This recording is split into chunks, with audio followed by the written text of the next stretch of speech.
প্রতিবন্ধী পাত্রপাত্রী অভিভাবকের অমতে বিয়ে করতে পারবে কিনা, কারণ কেউ তো চাইবে না তাদের মেয়ের একটা পরনির্ভরশীল প্রতিবন্ধীর সাথে বিয়ে হোক। এদিকে প্রতিবন্ধী পাত্রের সব কিছুই করে দিতে হয়, তাই বিয়ে করা বেশ প্রয়োজন।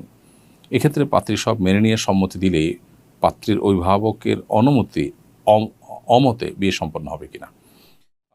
হানাফি মাযহাব অনুযায়ী যদি এরকম বিয়ে হয়ে যাবে, তারপর অভিভাবকের অনুমতি ছাড়া বিয়ে করাটা অনুচিত। অন্যান্য ওলামা ইকরাম, অন্যান্য ফুকাহা ইকরামের মতে বিয়ে হবেই না।